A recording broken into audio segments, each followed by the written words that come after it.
Hello friends, welcome on my YouTube channel psychology world. और आज की इस वीडियो में हम बात करने वाले हैं हरियाणा में पीजीटी की वैकेंसीज़ के बारे में। तो आज की इस वीडियो में हम देखेंगे कि किस सब्जेक्ट में कितनी सीट अवेलेबल है और अप्लाई करने का प्रोसेस क्या होगा, एग्जामिनेशन पैटर्न क्या रहेगा, एग्जामिनेशन कब टेनेटिव डेट में लिया जाएगा एंड अप्लाई करने के लिए आपकी एलिजिबिलिटी क्या होगी।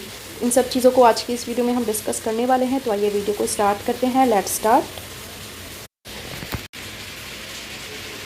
तो यहाँ नोटिफिकेशन को पब्लिश किया गया था 24 जून 2023 को। 24 जून को यहाँ पे नोटिफिकेशन पब्लिश कर दिया गया था और अप्लाई करने की जो डेट है वो 28 जून से प्रक्रिया स्टार्ट हो गई है और लास्ट डेट रहेगा आपका 18 जुलाई। तो इस बात को ध्यान में रखना है। टोटल 20 डेज़ का आपको टाइम मिल रहा है। 28 जून से प्रोसेस स्टार्ट हो चुका है ऑनलाइन एप्लीकेशन का, तो आप जल्दी से जल्दी अप्लाई कर दीजिएगा।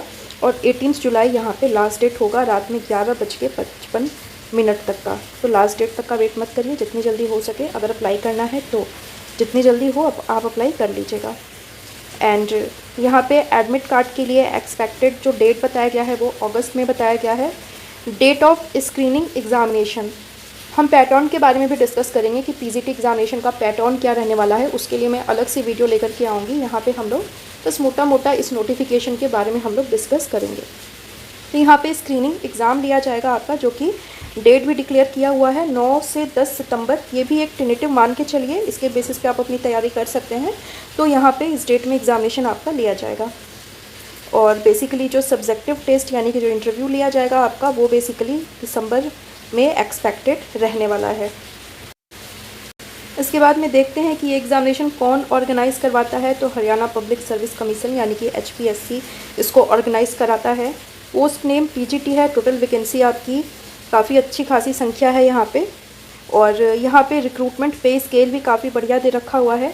जॉब लोकेशन आपकी हरियाणा में होगी। HPSC PGT recruitment subject ROH 8 और मेवात में 19 सब्जेक्ट के बारे में बताया गया है। मोड ऑफ एप्लीकेशन क्या होगा, ऑनलाइन। एग्जामिनेशन मोड आपका ऑफलाइन लिया जाएगा। ऑफिशियल वेबसाइट ये है, आप यहाँ से जाके पहले पूरी नोटिफिकेशन को अच्छे से पढ़ लीजिएगा, समझ लीजिएगा, देन आप अप्लाई कर दीजिएगा। अब आइए देख लेते हैं कि किस सब्जेक्ट में कौन कौन से सब्जेक्ट में यहाँ पे वैकेंसीज आ रखी हुई हैं। तो यहाँ आप देख सकते हैं कि हर सब्जेक्ट का पर्टिकुलर अलग अलग PDF दिया हुआ है, जिसमें कि अप्लाई करने से रिलेटेड एलिजिबिलिटी क्राइटेरिया के बारे में बताया हुआ है। तो जिस भी सब्जेक्ट से आप होंगे, सबसे पहले तो उस सब्जेक्ट के PDF को डाउनलोड कर लीजिएगा यहाँ पे, क्योंकि हम सभी सब्जेक्ट के PDF को डिटेल में हम डिस्कस नहीं कर पाएंगे। यहाँ पे हम साइकोलॉजी को डिस्कस करेंगे। और अब देख लेते हैं कि किस सब्जेक्ट में कितनी सीटें अवेलेबल है। HPSC PGT कॉमर्स, यहाँ पे यह ROH वैकेंसी 180 दिया हुआ है और मेवात में जो वैकेंसी है वो 7 वैकेंसी यहाँ पे दी हुई है। इसके बाद में HPSC, इसको ध्यान में रखिएगा, post name and ROH vacancy and आपका मेवात वैकेंसी, उसके अकॉर्डिंग आप देखते जाइएगा आपके सब्जेक्ट में कितनी सीट अवेलेबल। आप चाहें तो वीडियो को पॉज करके भी आप अपने सब्जेक्ट को अच्छे से ध्यान से देख सकते हैं। इसके बाद HPSC PGT कंप्यूटर साइंस की बात करें तो काफ़ी ज़्यादा सीट यहाँ पे अवेलेबल है। 1633 यानी कि 1633 सीट अवेलेबल है। मेवात में 78 सीट अलग से अवेलेबल यहाँ पे दिया गया है। इसके बाद में PGT फाइन आर्ट्स में 580 सीट अवेलेबल है और मेवात में 17। PGT हिस्ट्री में 220 सीट अवेलेबल है और यहाँ पे मेवात में 53 सीट्स अवेलेबल है। मैथ्स में 250 सीट और मेवात में 65 सीट। म्यूज़िक में 80 सीट अवेलेबल है और मेवात में 3 सीट अवेलेबल है। फिजिकल एजुकेशन में 680 सीट अवेलेबल है एंड यहाँ पे मेवात में 45 सीट्स अवेलेबल है। HPSC PGT political science 240 seat available है एंड आपका मेवात में 47 सीट यहाँ पे अवेलेबल है। बायोलॉजी में मेवात में 60 सीट अवेलेबल है। HPSC PGT केमिस्ट्री मेवात में 38 सीट अवेलेबल है। PGT इकोनॉमिक्स में 7 सीट अवेलेबल है। इंग्लिश में 73 सीट अवेलेबल है। ज्योग्राफी में 1 सीट, हिंदी में 70 सीट अवेलेबल है। होम साइंस में 1 सीट अवेलेबल है। फिजिक्स में 24 सीट अवेलेबल है। साइकोलॉजी में ओनली 1 सीट अवेलेबल है। यहाँ पे साइकोलॉजी के स्टूडेंट्स के लिए थोड़ा सा यहाँ पे शॉकिंग है कि सिर्फ 1 सीट अवेलेबल है, वो भी मेवात के अंदर। और सोशियोलॉजी में 2 सीट अवेलेबल है। उर्दू में 21 सीट अवेलेबल है। तो यानी कि टोटल आपका यहाँ पे नॉर्मली हम बात करें तो 3863 पोस्ट अवेलेबल है और मेवात की हम बात करें तो 613 सीट्स अवेलेबल है। टोटल 4476 सीट यहाँ पे अवेलेबल कराई गई है। यहाँ एज लिमिट की बात कर लेते हैं, जो कि सभी के लिए कॉमन रहने वाला है। तो मिनिमम एज लिमिट आपका 18 ईयर्स होना चाहिए, मैक्सिमम 42 ईयर्स होना चाहिए, यानी कि 42 ईयर्स से ऊपर नहीं होना चाहिए। और अगर जॉब में है हरियाणा के अंदर, अगर एज अ टीचर वर्किंग है, तो आपकी जो मैक्सिमम एज होगी वो 45 ईयर्स की होगी। तो यहाँ पे साइकोलॉजी का एडवर्टीज़मेंट नंबर ये रहा आपका 49/2023। और पीजीटी साइकोलॉजी के लिए मेवात कैडर के लिए यहाँ पे वैकेंसी आई हुई है, वो भी एक सीट यहाँ पे अवेलेबल है। और आपको कैसे अप्लाई करना है, सबसे पहले आपको खुद को रजिस्टर करना है hpsc.government.in के ऊपर में, और या फिर आप डायरेक्टली यहाँ पे वेबसाइट पर जा कर के वहाँ पे रजिस्टर्ड कर सकते हैं, ऑनलाइन एप्लीकेशन फॉर्म को फिल कर सकते हैं। एंड बेसिकली ऑनलाइन करने का जो प्रोसेस रहता है, आप आईडी बना करके उसके बाद में अपनी डिटेल्स को फिल करना, वैसे ही यहाँ पे अप्लाई करना है। एंड इसके बाद यहाँ पे डेट ऑफ पब्लिकेशन की बात हम कर ही चुके हैं। 24 जून को यहाँ पे नोटिफिकेशन को जारी किया गया था। 28 जून से अब ऑनलाइन एप्लीकेशन स्टार्ट हो चुका है। लास्ट डेट इसकी 18 जुलाई रहने वाली है। एंड यहाँ पे कुछ नोट दिया हुआ है हरियाणा के कैंडिडेट के लिए, यहाँ पे कुछ नोट दिया हुआ है। जैसे अगर अभी तक आपका सर्टिफिकेट आपका अगर इशू नहीं हुआ है तो उस केस में क्या करना है, तो इस चीज़ को आप थोड़ा सा डिटेल में पढ़ लीजिएगा। यहाँ पे हम मेन चीज़ों को डिस्कस करने वाले हैं और आगे बढ़ते हैं। इम्पॉर्टेंट, ये बहुत इंपॉर्टेंट पॉइंट है। Candidates to ensure their eligibility for the post. तो यहाँ पे अप्लाई करने से पहले अपनी एलिजिबिलिटी क्राइटेरिया को चेक कर लीजिएगा, इसके बाद ही आप अप्लाई करिएगा। तो यहाँ पे देखिए 1 बाय 1 पढ़ लेते हैं। 2 पॉइंट यहाँ पे दे रखा हुआ है। फर्स्ट पॉइंट है the candidates applying for the post should ensure that they fulfil all eligibility conditions for the post. Their admission to the recruitment process will be purely provisional subject to satisfying and prescribed eligibility conditions. तो यहाँ पे basically क्या है कि आप eligibility को पहले पढ़ लीजिएगा, उसके बाद ही अगर आप पूरे क्राइटेरिया को फुलफ़िल कर रहे होंगे तभी आपका एडमिट कार्ड जो है वो इशू किया जाएगा, अदरवाइज़ नहीं किया जाएगा। या फिर अगर आपकी एलिजिबिलिटी को लेकर के कोई भी अगर डाउट होता है आगे भी, आप रिटर्न आपने निकाल लिया इंटरव्यू में, फिर आपको वहाँ पर कैंसिल किया जा सकता है। और यहाँ पर अप्लाई करने का भी हमने देख लिया है क्या है, एंड लास्ट डेट को भी हमने डिस्कस कर लिया है। एंड यहाँ पे देखिए कैटेगरी वाइज यहाँ पे पोस्ट निकाली हुई है, यानी कि एक सीट अवेलेबल है जो कि जनरल कैटेगरी से अवेलेबल है। इतनी सारी कैटेगरीज हैं लेकिन ओनली एक सीट अवेलेबल है जो कि जनरल कैटेगरी के लिए दिया हुआ है। तो इस चीज़ को आप ध्यान में रखिएगा। आप हरियाणा के होंगे, शेड्यूल कास्ट या फिर ओबीसी या फिर एसटी से होंगे तो देख लीजिएगा, सिर्फ जनरल कैटेगरी में ही एक सीट अवेलेबल है यहाँ पे। एंड यहाँ पे सबका फुल फॉर्म भी दे रखा हुआ है, हरियाणा में क्या चीज़ें होती हैं। एंड ये आपका एलिजिबिलिटी क्राइटेरिया दे रखा हुआ है, MA psychology with at least 50% marks and BEd from recognised university. आपका एमए साइकोलॉजी में होना चाहिए मिनिमम आपका क्वालिफिकेशन, मिनिमम आपका मार्क्स जो है 50% आपका होना चाहिए जनरल कैटेगरी के लिए। बाकी अदर कैटेगरी वाइज 1-2% का छूट मिला हुआ है तो उसको देख लीजिएगा। एंड मैट्रिक विथ हिंदी और संस्कृत और 10+2+ BA + MA with Hindi as one of the subject. यहाँ पे 10th आपका दिया हुआ है कि या तो आपने 10th में हिंदी या फिर संस्कृत आपने पढ़ा हुआ हो, या फिर आपने ये वाला पैटर्न फॉलो किया हुआ हो 10+2+3+2, यानी कि 10+2 11th एंड 12th, BA 3 साल का आपका और MA 2 साल का आपका। इसके बाद में certificate of having qualified Haryana teacher eligibility test, यानी कि HTET आपने किया हुआ हो, बीएड आपने कर रखा हुआ हो, साथ में HTET भी आप क्वालिफाई हो, या फिर आप स्कूल टीचर्स एलिजिबिलिटी टेस्ट जो कि हरियाणा के द्वारा लिया जाता है STET को आपने क्वालिफाई कर रखा हुआ हो। इसके साथ में कंसिस्टेंट गुड एकेडमिक रिकॉर्ड, यानी कि आपका रिकॉर्ड अच्छा होना चाहिए। एंड यहाँ पे और भी चीज़ें दी हुई हैं, जैसे कि a person who have passed STET या फिर HTET without the qualification of BEd before the notification of Mewat district school education.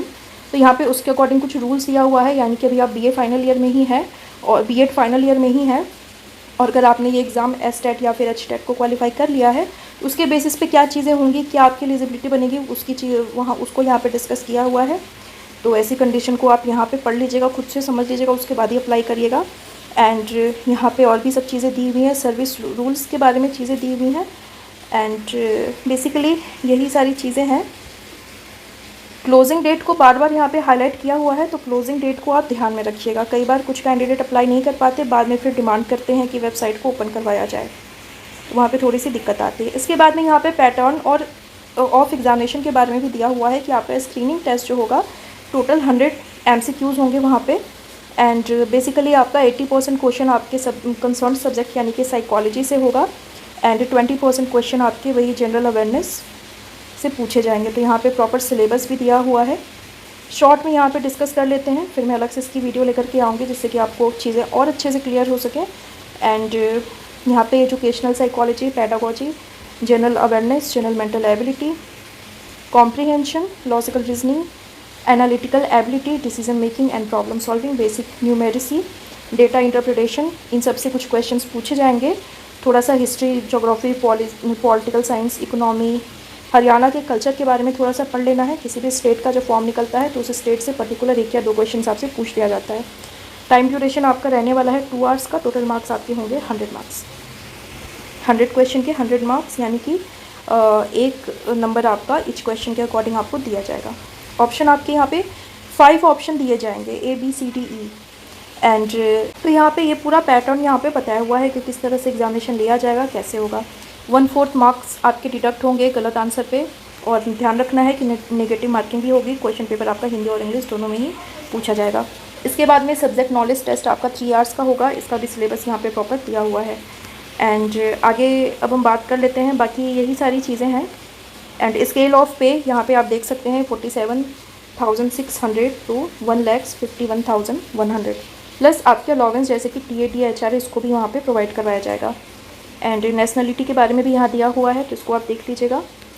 And basically यही चीज़ें हैं। एज लिमिटेशन भी दिया हुआ है कि 18 ईयर्स मिनिमम होना चाहिए और 42 ईयर्स आपका मैक्सिमम होना चाहिए। यहाँ पे एज कैटेगरी को यहाँ पे कैटेगरी वाइज यहाँ रिलैक्सेशन भी दिया हुआ है, जैसे कि SC के लिए, हरियाणा के SC के लिए 5 ईयर्स का रिलैक्सेशन है, और OBC के लिए भी यहाँ पे 5 ईयर्स का रिलैक्सेशन है। डिसेबल पर्सनस के लिए यहाँ पे 10 ईयर्स का रिलैक्सेशन दिया हुआ है। एंड यही सारी चीज़ें हैं, ध्यान से बाकी आप देख लीजिएगा। हालांकि यहाँ साइकोलॉजी में तो आपकी 1 सीट निकली हुई है जो कि जनरल कैटेगरी के लिए है।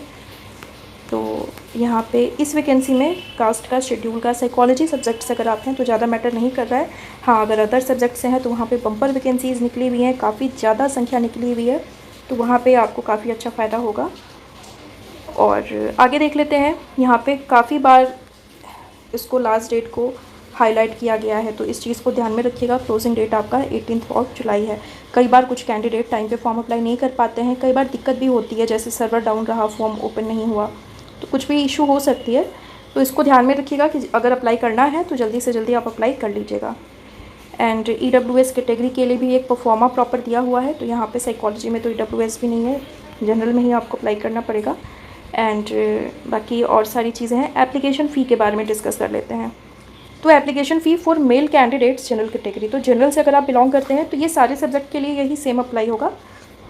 जनरल कैटेगरी से अगर आप बिलोंग करते हैं तो आपको 1000 रुपीज़ की फ़ी आपको पे करनी पड़ेगी, और ऑल फीमेल कैंडिडेट्स के लिए 250 रुपीज़ की फ़ी आपको यहाँ पे पेमेंट करनी पड़ेगी। तो यानी कि general category, unreserved category, male candidates के लिए 1000 है। ऑल फीमेल कैटेगरी, चाहे वो SC हो, ST हो, जनरल हो, EWS हो, OBC हो, जो भी हो, 250 रुपीज़ के चार्जेस यहाँ पे दिए हुए हैं। साथ ही साथ में male candidates for SC, BC, A, BCB, ESM, EWS के लिए 250 रुपीज़ की पेमेंट है। और यहाँ पे पर्सन विद डिसेबिलिटीज़ कैटेगरी के लिए यहाँ पे किसी तरह का कोई भी फ़ी नहीं लिया जा रहा है, और फ़ी जो है वो रिफ़ंड नहीं किया जाएगा, जो कि किसी भी एग्ज़ाम में नहीं किया जाता है। अगर आपका एप्लीकेशन रिजेक्ट भी हो जाता है किसी कारण से, फिर भी आपको फ़ी जो है वो वापस नहीं किया जाएगा। तो यही सारी चीज़ें हैं। मोटा मोटी हमने ऑल थिंग्स को डिस्कस कर लिया, जितनी चीज़ें ज़रूरी थी। बाकी एक बार और अच्छे से पढ़ लीजिएगा। क्या क्या डॉक्यूमेंट आपको यहाँ पे अपलोड करना है ये भी देख लीजिए। Scan photo duly signed by the candidate, आपका साइन किया हुआ फ़ोटो अपलोड करना है। स्कैन सिग्नेचर आपको अपलोड करना है। कितने बाय कितने में करना है वो जब आप अप्लाई करेंगे तो वहाँ पे वो लिख करके आएगा। इसके बाद scanned copies of degree and marksheet of educational qualification, 10 से लेकर के MA तक का, इसके बाद B.Ed का, और आपने HTET और STET किया हुआ है उसका, सारे डॉक्यूमेंट की स्कैंड कॉपी आपको यहाँ पे अपलोड करनी होगी। इसके बाद अगर आप किसी कैटेगरी से आते हैं तो कैटेगरी सर्टिफिकेट भी आपको अप्लाई करना है। PWD कैटेगरी से हैं तो वो भी आपको अप्लाई करना है। और हरियाणा का रेसिडेंशियल सर्टिफिकेट भी अप्लाई करना होगा। कहीं आप जॉब करते हैं, जॉब में हैं, तो NOC नो ऑब्जेक्शन सर्टिफिकेट भी अप्लाई करना होगा आपको। एंड आधार कार्ड भी अप्लाई करना है, परिवार पहचान पत्र, आधार कार्ड भी यहाँ पे आपको अप्लाई करना होगा। एनओसी के लिए भी यहाँ पे कुछ रूल्स दिए हुए हैं, उसको भी आप पढ़ लीजिएगा ध्यान से। एंड बाकी और भी चीज़ें दी हुई हैं कैटेगरी वाइज। पीडब्ल्यूडी कैंडिडेट को 20 मिनट्स का एक्स्ट्रा टाइम दिया जाएगा, जो कि अमूमन हर एग्ज़ाम में दिया जाता है।